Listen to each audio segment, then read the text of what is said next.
بسم اللہ الرحمن الرحیم۔ السلام علیکم۔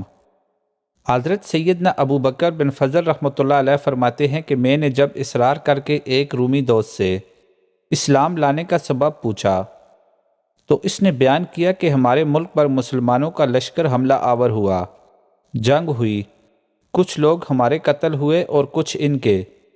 میں نے اکیلے 10 مسلمانوں کو قیدی بنا لیا۔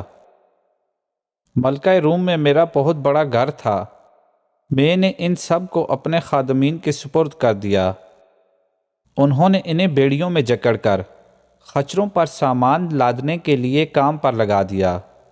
ایک دن میں نے ان قیدیوں پر مقرر ایک خادم کو دیکھا کہ اس نے ایک قیدی سے کچھ لیا اور اس کو نماز پڑھنے کے لیے چھوڑ دیا۔ میں نے اس خادم کو پکڑ کر مارا اور پوچھا، بتاؤ تم اس قیدی سے کیا لیتے ہو؟ تو اس نے بتایا، یہ ہر نماز کے وقت مجھے 1 دینار یعنی سونے کا سکہ دیتا ہے۔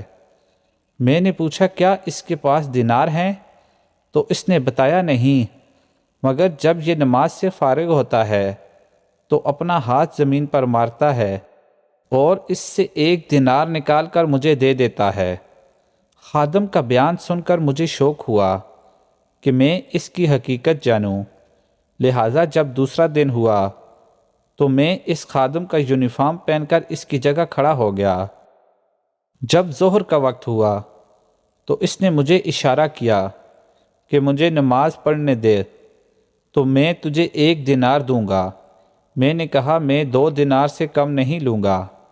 اس نے کہا، ٹھیک ہے۔ میں نے اسے کھول دیا۔ اس نے نماز پڑھی۔ جب فارغ ہوا تو میں نے دیکھا کہ اس نے اپنا ہاتھ زمین پر مارا اور وہاں سے نئے 2 دینار نکال کر مجھے دے دیے۔ جب عصر کا وقت ہوا تو اس مرتبہ میری طرف اشارہ کیا۔ میں نے اسے اشارہ کیا کہ میں 5 دینار سے کم نہیں لوں گا۔ وہ اس نے مان لیا۔ پھر جب مغرب کا وقت ہوا تو اس نے مجھے اشارہ کیا تو میں نے کہا، میں 10 دینار سے کم نہیں لوں گا۔ اس نے میری بات مان لی اور جب نماز سے فارغ ہوا تو زمین سے 10 دینار نکال کر مجھے دے دیے۔ اور پھر جب عشاء کی نماز کا وقت ہوا تو حسب عادت اس نے مجھے اشارہ کیا۔ میں نے کہا، میں 20 دینار سے کم نہیں لوں گا۔ پھر بھی اس نے میری بات تسلیم کر لی اور نماز سے فراغت پا کر اس نے زمین سے 20 دینار نکالے اور مجھے تھما کر کہنے لگا، جو مانگنا ہے مانگو، میرا مولا بہت غنی و کریم ہے، میں اس سے جو مانگوں گا وہ عطا کرے گا۔ اس کا یہ معاملہ دیکھ کر مجھے یقین ہو گیا کہ یہ ولی اللہ ہے۔ مجھ پر اس کا رعب طاری ہو گیا اور میں نے اس کو زنجیروں سے آزاد کر دیا اور وہ رات میں نے رو کر گزاری۔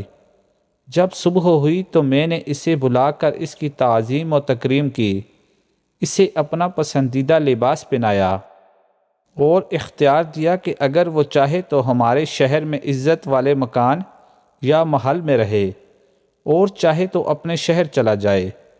اس نے اپنے شہر جانا پسند کیا۔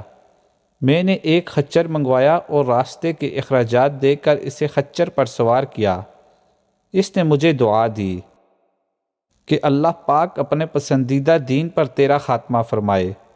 اس کا یہ جملہ مکمل نہ ہوا تھا کہ میرے دل میں دین اسلام کی محبت گھر کر گئی۔ پھر میں نے اپنے 10 غلام اس کے ہمراہ بھیجے، انہیں حکم دیا کہ اسے نہایت احترام کے ساتھ لے جاؤ۔ پھر اس کو ایک دوات اور کاغذ دیا اور ایک نشانی مقرر کر لی کہ جب وہ باحفاظت تمام اپنے مقام پر پہنچ جائے تو وہ نشانی لکھ کر میری طرف بھیج دے۔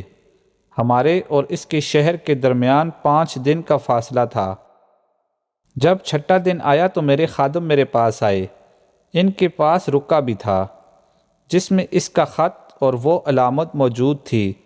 میں نے اپنے غلاموں سے جلدی پہنچنے کا سبب دریافت کیا تو انہوں نے بتایا کہ جب ہم اس کے ساتھ یہاں سے نکلے تو ہم کسی تھکاوٹ اور مشقت کے بغیر گھڑی بھر میں وہاں پہنچ گئے، لیکن واپسی پر وہی سفر 5 دنوں میں طے ہوا۔ ان کی یہ بات سنتے ہی میں نے یہ پڑھا، ترجمہ: میں گواہی دیتا ہوں کہ اللہ کے سوا کوئی معبود نہیں، اور میں گواہی دیتا ہوں کہ یقیناً حضرت محمد صلی اللہ علیہ وسلم اللہ پاک کے رسول ہیں، اور بے شک دین اسلام حق ہے۔ پھر میں روم سے نکل کر مسلمانوں کے شہر آ گیا۔ سبحان اللہ۔ اللہ تعالی ہمارے دلوں کو اسلام سے روشن فرمائے، آمین۔